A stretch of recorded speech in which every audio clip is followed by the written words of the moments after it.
Hey, so today I want to cover something that it's not a huge deal, but I think it's a simple misunderstanding that a lot of people have. Stress is not an emotion.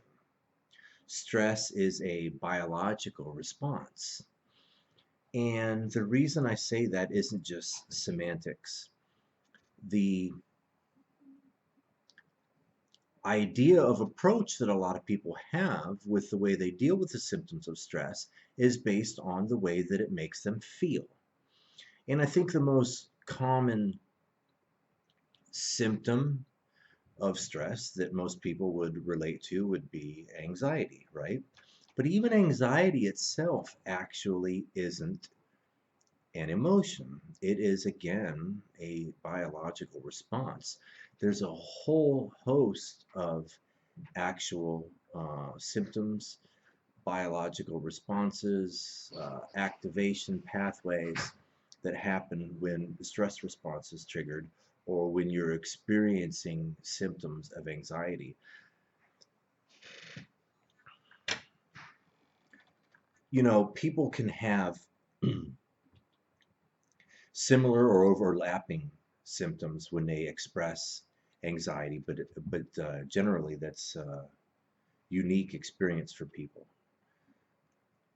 The reason it matters is because the way you approach dealing with it is going to greatly dictate your success in getting rid of the symptoms.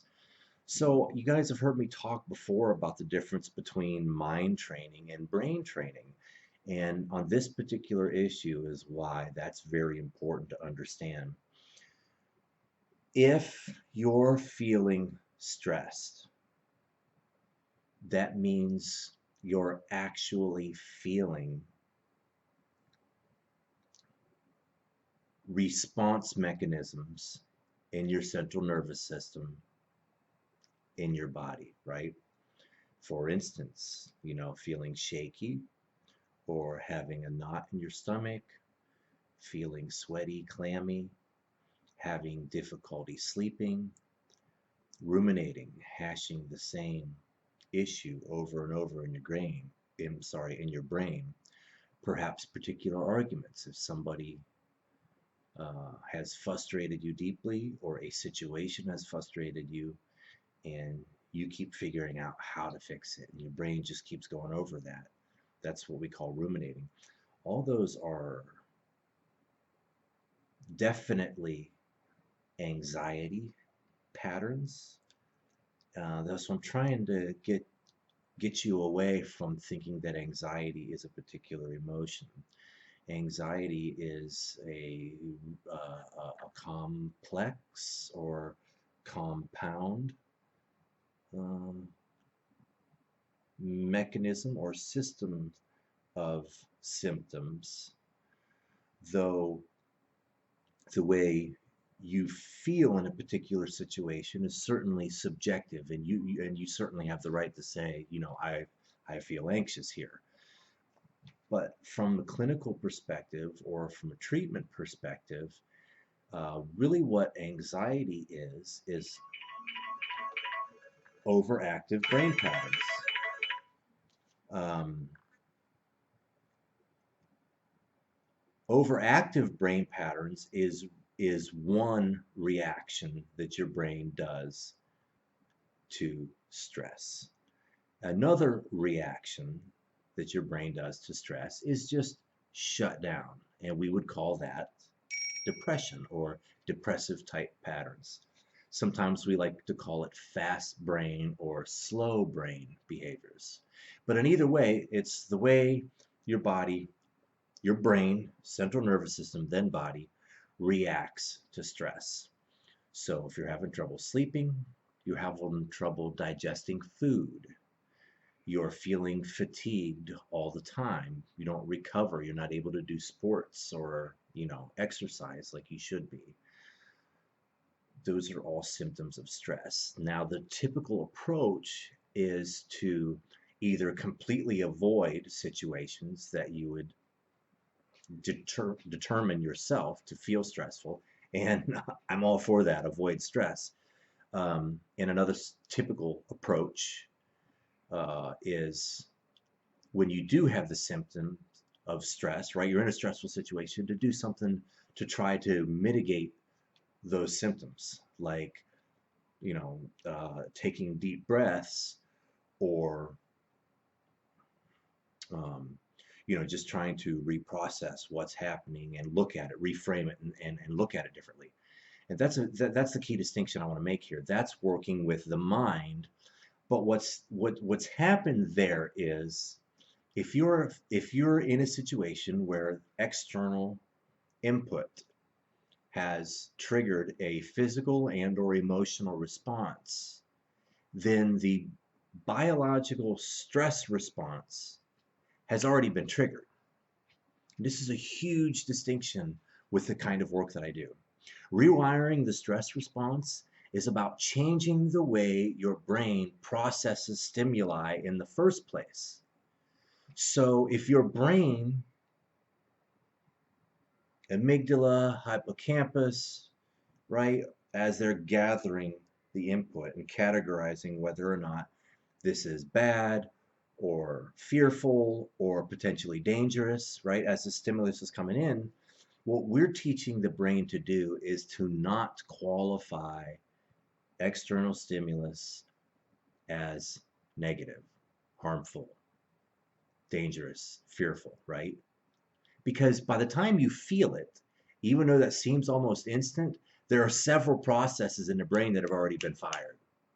And for the people that I work with who have had chronic illness, chronic trauma, right? They've been under stress for a long period of time, and some of those patterns are really sinking in and taking an almost permanent foothold. That's because the brain has been trained that, that this is bad, this is dangerous, this is scary, whatever, it's bad, and it's triggering a stress response. If you're feeling it emotionally or physically, the biological central nervous system stress response has already been triggered.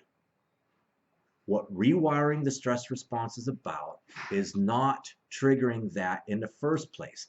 That's the difference between brain training and mind training. I'm not against mind training. I do mind training. I teach mind training. It's not a bad thing.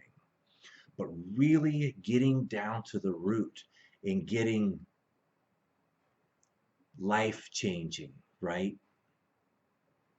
results that are flowing out into your everyday life, getting you back, getting your youth, passion, and vitality back.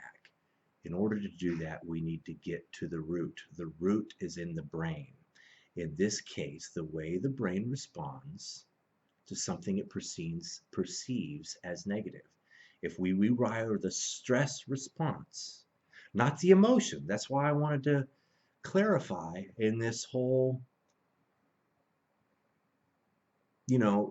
video here, that stress and anxiety, the way they're triggered in the brain, the way the brain tells the central nervous system to react, and then consequently the way that we feel physically and emotionally because of that response, right? Those things, everything before that is not an emotion. And I think a lot of people think of stress or anxiety as an emotion. It's something, they're emotions that you have to deal with, right? I feel stressed, right? And so then you have to address that. Well, the good news is no. I mean, you can address that. And if it comes to that, we're certainly going to do that. Because listen, I've been, in a place where I needed help. And I didn't care what the rules were or what you called it. I just wanted to be able to sleep and my stomach stop shaking, right? So I'm totally with you, and I'm totally compassionate towards that. And I have tons of tips and tricks and mind hacks and biohacks that we can do to help deal with, that stress once you feel it.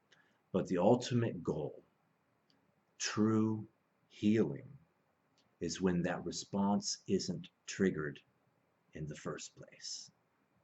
I hope that's exciting to you because, you know, the people I'm working with are getting fantastic results. I'm so excited because this has been life changing for me, for my family, for friends and clients, people I care about. It's amazing. And it's such a simple concept. And I think we all know inherently that it's true. People say all the time that stress kills. Well, the inverse is just as true. If you stop triggering that stress response in the central nervous system, the whole system heals. And that's awesome. You want your life back? You want to stop hurting? You want to sleep better? Stop shaking? Stop feeling sweaty, clammy? Stop getting irritated with your spouse or your kids? Have the gumption to go out and do fun things with your friends again, instead of hiding or feeling exhausted or overwhelmed with the idea of going out and doing something, then you need to rewire the stress response. Don't hesitate to reach out. I'm here for you. I love you guys. Talk soon.